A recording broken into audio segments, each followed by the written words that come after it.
আমার মনে হয় যে জনাব নাসিরউদ্দিন বড় রাজনৈতিক দল হিসেবে বা বড় ছাত্র সংগঠনের নেতা হিসেবে আপনারা আপনাদের নিজেদের ভুলগুলি দেখা উচিত। অন্যদের ভুল আপনারা নাই দেখলেন কিছুদিন, মানে মানে ওরাও তো একটা আলাদা রাজনৈতিক দল, সবারই তো ভুল করার অধিকারও আছে। আপনারা কেন একটা বিগ ব্রাদার রোল প্লে করবেন? এবং আপনাকে মনে করাই দেই, আওয়ামী লীগ যখন ক্ষমতা আসছে 2009 সাল থেকে এই একই বিগ ব্রাদার রোলই কিন্তু প্লে করতে চেয়েছিল ছাত্রলীগ, এবং আপনি আপনার যে সভাপতি রয়েছেন তারা প্রায় 1-2 বছর আগে পরে আপনারা কিন্তু ওয়ার্স্ট সাফারার, আপনারা একদিনও থাকতে পারেন নাই। আমরা বহুবার আপনাদের পক্ষে বিভিন্ন কিছু বলতে চেয়েছি, এই আপনাদেরকে তারা হেদায়েত করতে চেয়েছিল, ভালো করতে চেয়েছিল, ভুল ত্রুটি ধরিয়ে দিতে চেয়েছিল। আপনারাও নিশ্চয়ই এই কাজগুলি না করলে ভালো হবে বলে মনে হয়। একটু খেয়াল করেন, ধরেন এনসিপি বলল আওয়ামী লীগের নিযুক্ত প্রেসিডেন্টকে চাই না, এনসিপি তখন জন্মায় নাই, বিএনপি বলল যে না ওকেই চাই। ধরেন বললো যে সংবিধানের একটু সংস্কার প্রয়োজন, বিএনপি বললো যে না কোনো সংস্কার হবে না। ধরেন যাই বলতেছে, ধরেন বললো যে এইটাকে এই করতে হবে, সেইটাকেই আসলে বিএনপি বিরোধিতা করতেছে। মানে বিএনপি এনসিপিকে এতখানি বিরোধিতা করাটা কি যৌক্তিক আপনার কাছে মনে হচ্ছে কিনা? আপনি যদি এটা বলেন, আন্দোলনের ধরনটার প্রসঙ্গে আমরা আলাদা রাখি, মানে বিএনপি কি নতুন নতুন ফ্রন্টে সংঘাত যুদ্ধ এগুলি খুলতেছে কিনা, নাকি কেউ কেউ যে বলেন যে ঢাকা একরকম, বড় বড় মহানগরগুলি একরকম, ঢাকার বাইরে বিভিন্ন জায়গায় থানা উপজেলা শহরগুলিতে এই টেন্ডার, চাঁদাবাজি, কলেজ স্কুলগুলিতে সিট, সেগুলি নিয়ে বিএনপির সাথে এই জুলাই আগস্টের আন্দোলনের, বৈষম্য বিরোধী ছাত্র আন্দোলনের একটা সরাসরি সংঘাত হচ্ছে বলেই সেটার প্রভাব পড়তেছে সারা দেশে। জনাব নাসির একটু কি খেয়াল করুক, মানে এনসিপি যাই করুক, এই গণতান্ত্রিক ছাত্র সংসদ যাই করুক, বিএনপি এইটার খুব, ছাত্রদল এটার খুব বিরোধিতা করতেছে। যেমন ধরেন এই যে বিরোধিতার সাথে ছাত্রদলের বা বিএনপির আসলে আদর্শগত দ্বিধাও নাই, সেই জায়গার মধ্যেও বিরোধিতা করতেছে। যদি যমুনাতে গিয়ে ছাত্রদের কিছু অংশ, বৈষম্য বিরোধী ছাত্র আন্দোলনের কিছু অংশ বা এনসিপির কিছু অংশ যদি আন্দোলন করে, আওয়ামী লীগ যদি নিষিদ্ধ চায়, সেটা নিয়ে বিএনপির আলাদা অবস্থা থাকতে পারে, কিন্তু সেটাকে কটাক্ষ করা, সেটাকে একটা ষড়যন্ত্রের অংশ বলা বা যে কোনো কিছু, আমি দেখতেছি যে এনসিপি যাই করতেছে বিএনপি এটার একটা সমালোচনা করতেছে, গণতান্ত্রিক ছাত্র সংসদ যাই করতেছে বিএনপি এটা সমালোচনা করতেছে। কারণটা কি? এনসিপি কেমনে বিএনপির প্রতিপক্ষ হইল, বৈষম্য বিরোধী ছাত্র আন্দোলন প্ল্যাটফর্ম কেমনে ইয়ার প্রতিপক্ষ হইল? শুধু কৃতিত্বের জায়গা থেকে না। আমার কোনোভাবে মনে হচ্ছে না যে আমরা সবকিছু বিরোধিতা করছি। আমরা বলছি আন্দোলনের ধরন নিয়ে আমাদের বিরোধিতা রয়েছে। অর্থাৎ এই যে জুলাই আগস্টে হাসনাত আব্দুল্লাহ যেরকম আন্দোলন করেছে, গত কয়েকদিন আগে আন্দোলনের ধরন তো দুই রকম ছিল। অথবা জগন্নাথ বিশ্ববিদ্যালয়ের শিক্ষার্থীরা এখন যে আন্দোলন করছে, সেই আন্দোলন কি একই হচ্ছে? অথবা আপনি গণজাগরণ মঞ্চের যে আন্দোলন, সেই আন্দোলনের সাথে তো হাসনাত আব্দুল্লাহর গত কয়েকদিনের আন্দোলনে মিল খুঁজে পান। আমরা মনে করছি না যে ছাত্রদল অথবা বিএনপি জনাব বাকেরদের, জনাব হাসনাতের সব কাজে বিরোধিতা করছে। আমরা বলছি যে প্রক্রিয়াগত বিষয়, আওয়ামী লীগকে নিষিদ্ধ করার বিষয়ে তো আমরা স্বাগত জানিয়েছি, এখন আমাদের দল স্বাগত জানিয়েছে, কিন্তু আমরা প্রথম থেকে বলে আসছি যে বিচারিক প্রক্রিয়ার মাধ্যমে যদি আওয়ামী লীগকে নিষিদ্ধ করা হয়, তাহলে দল হিসাবে এটি স্টেবিলিটি বেশি থাকবে, অথবা মানুষ জানতে পারবে যে আওয়ামী লীগ জুলাই এবং আগস্টে 2000-এরও বেশি মানুষকে প্রকাশ্যে দিনে দুপুরে যে খুন করেছে, সেটার বিচারিক প্রক্রিয়া বহুদিন ধরে চলবে, এটি মানুষ হাজার বছর ধরে মনে রাখবে। কিন্তু একটি নির্বাহী আদেশের মাধ্যমে যদি আওয়ামী লীগকে নিষিদ্ধ করা হয়, সেটি খুব বেশি, আমরা যেটি বারবার বলছি, স্টেবিলিটি হয় না, মানুষ মনে রাখে না। আমরা যেরকম শিবিরকে নিষিদ্ধ করেছে, জামাত ইসলামকে নিষিদ্ধ করেছে, বরং এটি কোনো গুরুত্ব পাচ্ছে না বলে মনে হচ্ছে। কিন্তু এখন সরকার যে কাজটি করেছে, অর্থাৎ সেই কাজটি তো বিএনপি বহুদিন থেকে সরকারকে যেটি বলে আসছে, সেই জনাব নাসির একটু খেয়াল করেন, ধরেন এনসিপি বলল আওয়ামী লীগের নিযুক্ত প্রেসিডেন্টকে চাই না, এনসিপি তখন জন্মায় নাই, বিএনপি বললো যে না ওকেই চাই।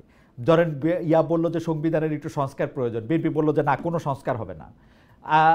ধরেন যাই বলতেছে, ধরেন বললো যে এইটাকে এই করতে হবে, সেইটাকেই আসলে বিএনপি বিরোধিতা করতেছে। মানে বিএনপি এনসিপিকে এতখানি বিরোধিতা করাটা কি যৌক্তিক আপনার কাছে মনে হচ্ছে কিনা? আপনি যদি এটা বলেন, আন্দোলনের ধরনটার প্রসঙ্গে আমরা আলাদা রাখি, মানে বিএনপি কি নতুন নতুন ফ্রন্টে সংঘাত যুদ্ধ এগুলি খুলতেছে কিনা, নাকি কেউ কেউ যে বলেন যে ঢাকা একরকম, বড় বড় মহানগরগুলি একরকম, ঢাকার বাইরে বিভিন্ন জায়গায় থানা উপজেলা শহরগুলিতে এই টেন্ডার, চাঁদাবাজি, কলেজ স্কুলগুলিতে সিট, সেগুলি নিয়ে বিএনপির সাথে এই জুলাই আগস্টের আন্দোলনের, বৈষম্য বিরোধী ছাত্র আন্দোলনের একটা সরাসরি সংঘাত হচ্ছে বলেই সেটার প্রভাব পড়তেছে সারা দেশে? না, আমি এরকম কোনোভাবে মনে করছি না। বরং আপনি যেটি বলেছেন রাষ্ট্রপতিকে অপসারণের বিষয়ে বিএনপির পক্ষ থেকে বলা হয়েছে এটি সাংবিধানিক সংকট তৈরি হতে পারে, সেজন্য আমরা বলেছি যে এটি অন্যভাবে সমাধান করা যায়, যেটা আমাদের দলের পক্ষ থেকে বলা হয়েছে।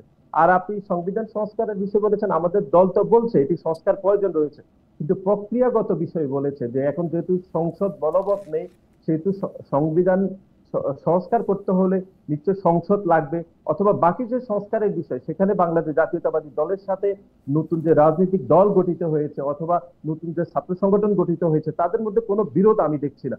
আমরা মনে করছি সংস্কারের বিষয়ে আমরা সব রাজনৈতিক দল একমত রয়েছে, কিন্তু কোন সংস্কারগুলো কোন প্রায়োরিটিতে হবে, কোন সংস্কারগুলো সংসদে হবে, কোন সংস্কারগুলো নির্বাহী আদেশ হবে, সেই প্রক্রিয়াগত বিষয়ে আমাদের সাথে সামান্য ওনাদের মত পার্থক্য রয়েছে।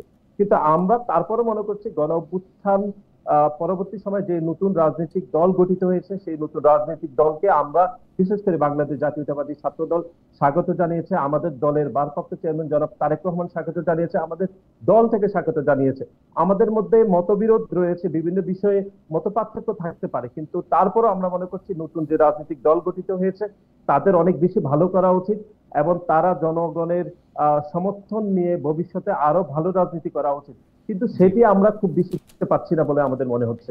এবং বিভিন্ন আমরা দেখছি বিভিন্ন অহেতুক কারণে বিভিন্ন রাজনৈতিক দলের সাথে তারা দ্বন্দ্বে জড়িয়ে যাচ্ছে, তাদের ভুল ত্রুটিগুলো যখন পুরাতন রাজনৈতিক দলগুলো ধরিয়ে দিচ্ছে বরং তারা পুরাতন রাজনৈতিক দলকে দোষারোপ তাদের নিজেদের ভুলগুলোকে জাস্টিফাই করার অপচেষ্টা করছে। আমার মনে হয় যে জনাব নাসিরউদ্দিন বড় রাজনৈতিক দল হিসেবে বা বড় ছাত্র সংগঠনের নেতা হিসেবে আপনারা আপনাদের নিজেদের ভুলগুলি দেখা উচিত। অন্যদের ভুল আপনারা নাই দেখলেন কিছুদিন, মানে মানে ওরাও তো একটা আলাদা রাজনৈতিক দল, সবারই তো ভুল করার অধিকারও আছে।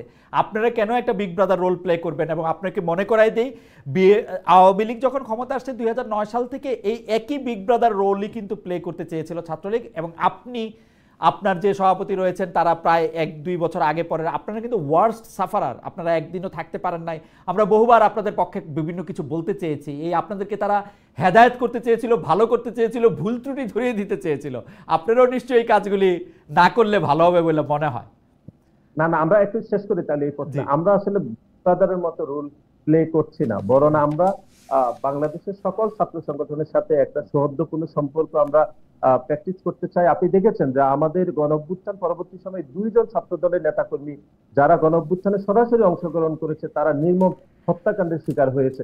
তারপরও কিন্তু আমরা সহনশীল আচরণ করছি, আমরা নিয়মতান্ত্রিক ভাবে আমরা আন্দোলন করছি। আমরা ঢাকা বিশ্ববিদ্যালয়ের মাননীয় উপাচার্য মাননীয় প্রক্টরের আমরা পদত্যাগ যে দাবি করছি সেটিও খুব নিয়মতান্ত্রিক ভাবে করছি। বরং আমরা মনে করছি যে এত বেশি ক্ষতিগ্রস্ত হওয়ার পরও গত 16-17 বছর পরও বাংলাদেশ জাতীয়তাবাদী ছাত্রদল একটি ইতিবাচক এবং একটি গ্রহণযোগ্য রাজনীতি করার জন্য বাংলাদেশের সকল শিক্ষার্থীর নিকট যে আমরা দায়বদ্ধ এবং সকল ছাত্র সংগঠনের নিকট আমাদের যে দায়বদ্ধতার জায়গাটুকু রয়েছে আমরা এইটুকুতে আমরা সকলের প্রতি আমরা রেসপেক্ট বিহেভ করছি। জনাব নাসির